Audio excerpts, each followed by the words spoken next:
Hello বন্ধুরা, আবারও নতুন একটা ভিডিও নিয়ে চলে এলাম। আশা করি তোমরা সকলেই ভালো আছো, আমিও ভালো আছি তোমাদের ভালোবাসায়। আজকে আবারও একটা ভিডিও নিয়ে এলাম। আজকে দেখাবো তোমাদের ডাইরেক্ট কাপড়ের উপর ব্রাকাট ব্লাউজ কাটিং। প্রথমে আমি এখানে ব্যাক পার্টটা কেটে নিচ্ছি। ব্যাক পার্টে আমি শোল্ডারটা রেখেছি, গলা রেখেছি 2.5 ইঞ্চি, পুর নিয়েছি 3 ইঞ্চি, আর্মহোল নামিয়েছি 6.5, আর চেস্ট যা ছিল তাকে 4 ভাগ করে বসিয়েছি। কোমরও সেমভাবে 4 ভাগ করে বসিয়ে টেকেনির জন্য 1 ইঞ্চি বাড়তি, প্রায় আমি 2 ইঞ্চি মতো কাপড় বাড়তি রেখেছি। এবার ব্যাক পার্টটা আলতোভাবে আমি আর্মহোল শেপ দিয়ে নিলাম। এবার সবগুলো দাগকে মিলিয়ে নিয়ে আমি কাটিং করে নিব। গলাটা আমি পরেই কাটিং করব, তবে এখানে গলা রাখতে বলেছে 5 ইঞ্চি মতো, তাই আমি 5 ইঞ্চি গলাটা কাটলাম, তবে একটুখানি ভেতর দিকে ছড়িয়ে নিচ্ছি। এবার ব্যাক পার্টকে সুন্দরভাবে কাটিং করে নিব। এবার এই ব্যাক পার্টকে বসিয়েই আমি ফ্রন্ট পার্ট কাটিং করব। তো চলো, যারা নতুন, যাদের সমস্যা হয় তারা প্রথম থেকে শেষ পর্যন্ত ভিডিওটা না টেনে দেখবে, তাহলে দেখবে তোমাদের আর কোনো অসুবিধে হবে না। এবার আমি ব্যাক পার্ট বসিয়ে ড্রয়িং করে নিচ্ছি, মানে দাগ দিয়ে নিচ্ছি, পুর যতটা হবে, কোমর যতটা হবে। তবে হ্যাঁ, আমি কিন্তু যেদিকে কাপড়ের ভাঁজ ছিল ব্যাক পার্টে, ওদিকে আমি প্রায় 2.5 ইঞ্চি মতো কাপড় বাড়তি রেখেছি এবং নিচের দিকে প্রায় 4 ইঞ্চি মতো কাপড় বাড়তি রেখেছি, কারণ নিচের যে পার্ট ওটা আমি আলাদা বার করব এবং খাপের মাপটা এখান থেকে ডাইরেক্ট কাটিং করতে হলে সেলাই মার্জিন নিয়ে কাটিং করতে হবে। এবার আমি যেহেতু ফ্রন্ট পার্ট কাটছি, সেটা আর্মহোলের দিকটা একটুখানি ভেতর দিক দিয়ে শেপ করে নিতে হবে। আর আমি সবগুলো দাগকে ভালো করে মিলিয়ে নিয়ে, যাতে বুঝতে অসুবিধে না হয়, তার জন্য ভালো করে দাগ দিয়ে নিলাম। এবার আমি গলাটা নামিয়ে নিচ্ছি 7 ইঞ্চি নিচ্ছি, তার কারণ 1 ইঞ্চি ওপরে উঠিয়ে শেপ দেব। এবার গলাটা সামনের দিকেও গোল গলা হবে, সামনের দিকেও আমি একটুখানি ভেতরের দিকে ছড়িয়ে নিলাম যাতে দেখতে ভালো লাগে। এবার চলো, এবার বের করব মিডল পয়েন্টের মাপ।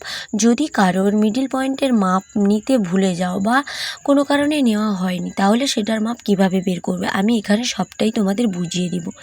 এবার মিডল পয়েন্টের মাপ বের করতে হবে। যা চেস্ট থাকবে তাকে 4 দিয়ে ভাগ করে যেটা হবে, তার সঙ্গে 1 ইঞ্চি যোগ করব।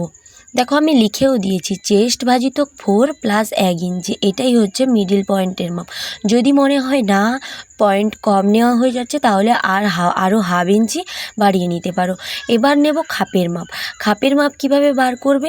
খাপের মাপ হচ্ছে চেস্ট যা থাকবে তাকে 10 দিয়ে ভাগ করবে, যা হবে তাকে ডবল করে তার সঙ্গে সেলাই মার্জিন 1 ইঞ্চি যোগ করে নিলেই তোমাদের খাপের মাপ বেরিয়ে যাবে। এবার খাপের মাপটা নেবে, যেদিকে তুমি বাড়তি কাপড় রেখেছো 2.5 ইঞ্চি মতো, সেখান থেকে পুরোটা নেবে, তাহলে খাপ আর ছোটও হবে না, কোনো সমস্যা হবে না। এবার আর্মহোল থেকে একটা পয়েন্ট করতে হবে 2.5 ইঞ্চি ভেতরে। এবার ওই 3টে পয়েন্টকে সুন্দরভাবে আলতো হাতে মিলিয়ে দিতে হবে আর নিচের দিকে সোজা নামিয়ে দিতে হবে।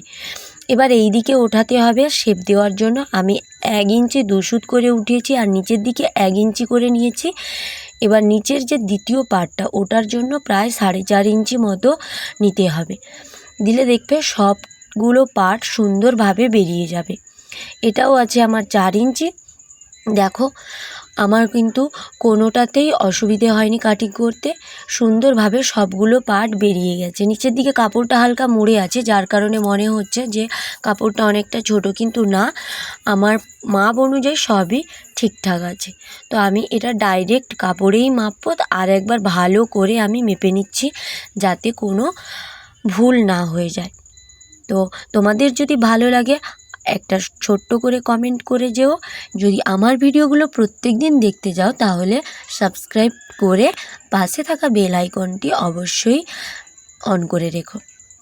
আশা করি যারা নতুন, যারা সেলাই শিখতে চাইছো, তাদের ভিডিওটি অবশ্যই উপকারে আসবে। তো আমার পুরো ড্রয়িং হয়ে গেছে, এবার আমি কাটিং করে নেব। কাটিং করে এবার সেলাইতে বসবো। তো সেলাইয়ের ভিডিওটাও আমি এর আগেই দিয়ে দিয়েছি। কাটিংয়ের ভিডিওটা এডিট করতে একটুখানি দেরি হওয়ার কারণে আমি পরেই দিলাম। তো আজকের মতো এই পর্যন্ত। যদি তোমাদের ভালো লাগে তাহলে অবশ্যই লাইক করো আজকের মতো টাটা বাই বাই, আবারও দেখা হবে নতুন কোনো ভিডিওতে। সবাই ভালো থেকো, সুস্থ থেকো এবং সবাই সবার পাশে থেকে সবাইকে এগিয়ে যেতে সাহায্য করো। এখানে আর একটা জিনিস হচ্ছে, এই যে রাউন্ড শেপটা দিয়েছি, এই রাউন্ড শেপটা কতটা নেব এস পার্ট বলো বা ওটাকে কি বলে আমি ঠিক জানি না। এবার যেটা আমি টেকেন দিয়ে কাটিং করব ওইটা দেখো আমি কিভাবে মাপছি।